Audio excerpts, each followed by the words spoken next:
함께 기도하겠습니다. 사랑의 아버지 하나님, 새 한 주를 시작하는 우리 사랑하는 성도들, 주님께서 오늘도 붙잡아 주시기를 기도합니다.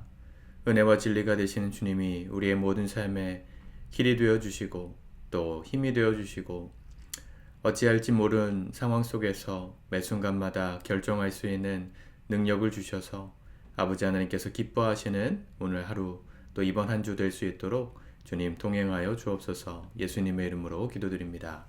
아멘. 우리 찬송가 347장 같이 찬양하시겠습니다.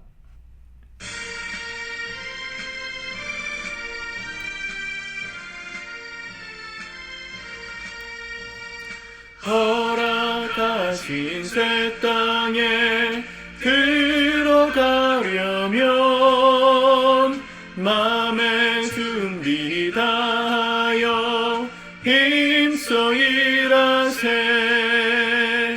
여호수아 본받아 앞으로 가세.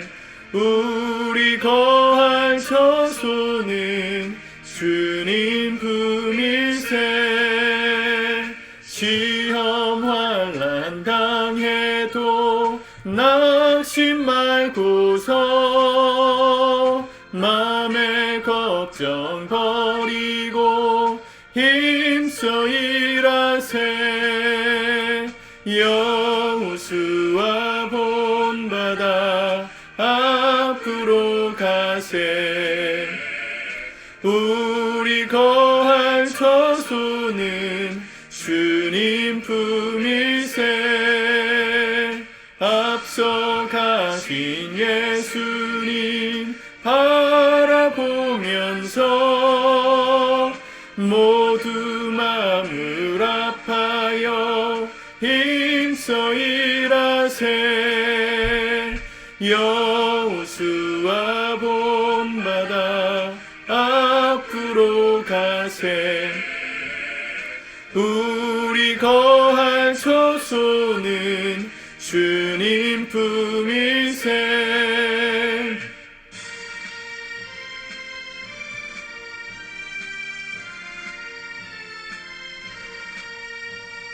일할 곳이 아직도 많이 있으니 담대하게 나가서 여호수아 본받아 앞으로 가세. 우리 거할 처소는 주님 품일세.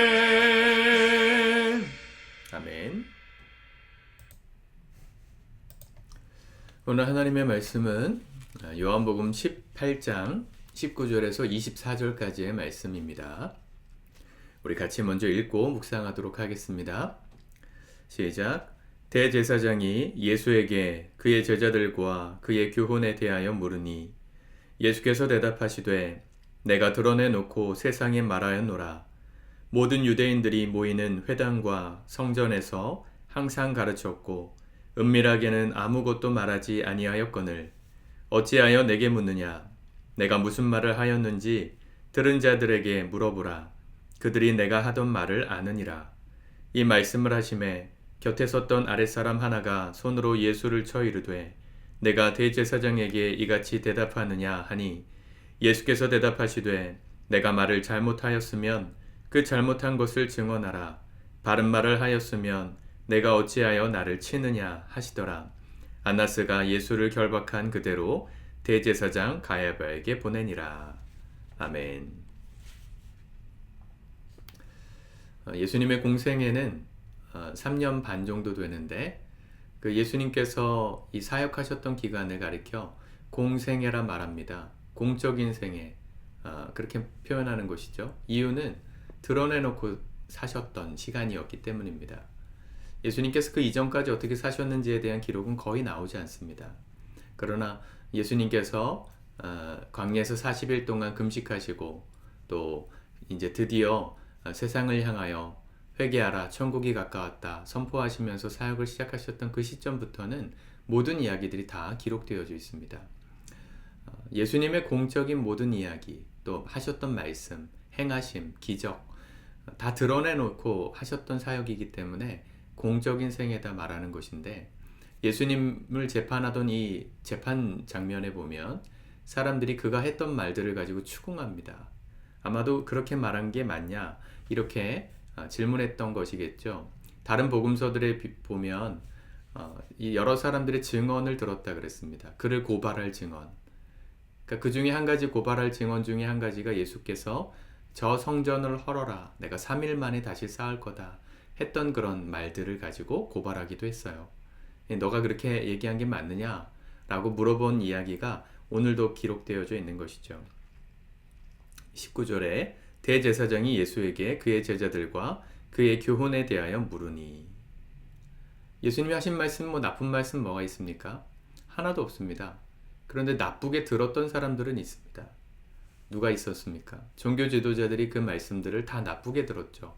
왜냐하면 기존 이 부패한 유대교에 대한 예수님의 비판이 말씀 가운데 녹아져 있었기 때문입니다. 겉으로만 종교인이고 속으로는 하나님을 믿지 않는 사람처럼 행하던, 하나님의 말씀을 말하지만 실제로는 세상의 권력과 힘과 돈과 권력을 탐하던, 이중 플레이를 하던 종교인들이 예수님의 말씀을 들을 때 불편했거든요. 그래서 그들이 듣기에는 예수님의 말씀이 틀린 말이었으면 좋겠다는 희망이 있었을 겁니다. 근데 아무리 들어도, 아무리 찾아도 예수님을 고발할 증거가 없었어요. 결국 예수님을 고발했던 죄는 뭐냐면, 내가 하나님의 아들이냐 라고 했던 그 말. 예수님께서 당신이 하나님이 보내신 구세주, 하나님의 아들이시다 라는 말씀을 가지고 신성모독을 했다. 어찌 감히 사람이 하나님의 아들이라고 함부로 말할 수 있는가. 유대인들은 하나님의 이름, 하나님의 이름을 부르지 않거든요. 엘로힘이라는 말을 부르지 않아요. 히브리어 성경을 읽다가 나와도 그 말 자체를 거룩하게 여겨가지고 그냥 묵음, 침묵하고 지나갑니다. 그러면 유대인들은 다 알아요. 여기 하나님이라는 단어가 빠져 있구나. 그걸 부르지 않았구나. 존중하는 의미로 그렇게 표현하는 것인데, 하나님의 이름도 함부로 부르지 않는 유대인들 입장에서 자기가 하나님의 아들이다 이러면 어찌 신성모독이 아니라고 말할 수 있겠습니까? 그 말을 걸어서 예수님을 신성모독으로 고발하죠. 그리고 그 신성모독죄를 저지른 예수를 유대 사회에서는 처치할, 이 십자가에 못 박을 법이 없었어요. 그래서 로마 사회에 이 예수님을 고발할 때는 로마를 반역하는 자다, 반역을 일으켜서 로마를 정복하려고 하는 이 누명을, 정치적인 누명을 씌우죠. 세상의 법적이 다 이렇지 않습니까? 죄 없는 사람 죄 있게 만드는 것도 가능하고, 또 죄 있는 사람 죄 없게 무마시키는 것도 가능합니다. 세상의 힘이라는 게 그렇습니다. 예수님은 그 세상의 힘 앞에 어떻게 반응하셨습니까? 당당하셨습니다. 21절, 어찌하여 내게 묻느냐? 내가 무슨 말을 하였는지 들은 자들에게 물어보라. 그들이 내가 하던 말을 아느니라. 예수님 당당하셨습니다. 내가 공개적으로 말하지 않은 말이 하나도 없는데 이제 와서 나에게 이 말이 맞냐 저 말이 맞냐 물으면 내가 뭐라고 답하겠느냐. 그 말을 들은 자들에게 증언을 들으라. 예수님 당당하게 말씀하셨죠. 여러분, 우리가 이번 한 주를 시작함에 있어서 결단했으면 좋겠습니다. 우리의 말과 행실이 하나님 보시기에도 그렇지만 사람들 보기에도 좀 당당한 삶을 살리라 결단하시지 않으시겠어요? 저도 이 말씀을 녹화하면서 예수님을 닮아간다는 게 무슨 의미인가를 생각할 때 바로 이 예수님의 당당한 말과 행동이겠다 싶은 생각이 들었습니다. 예수님이 우리를 사랑하셨던, 또 우리를 위해서 희생하셨던 그 성품도 닮아야 하겠으나 우리가 또 닮아야 하는 것은 그분의 이 당당함, 자신감 있음입니다.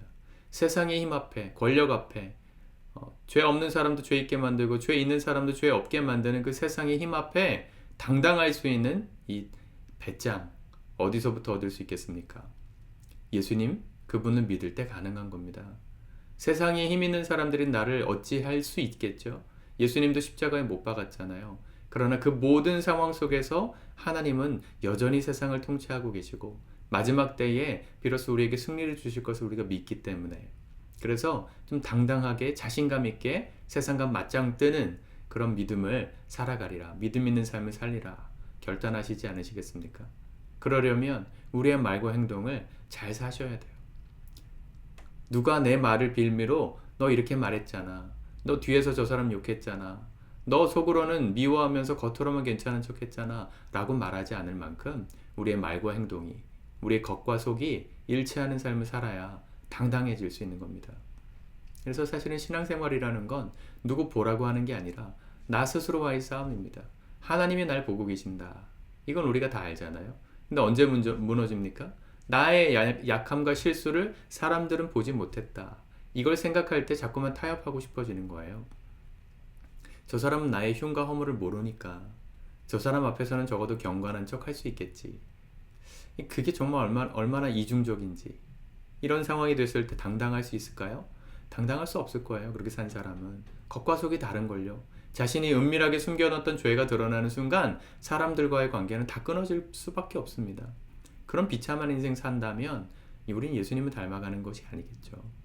여러분, 이번 한 주 우리가 쉽지 않겠지만 말과 행동에 있어서 부끄러움이 없는 좀 삶을 삽시다. 기분이 나쁠 수 있고 화가 날 수 있죠.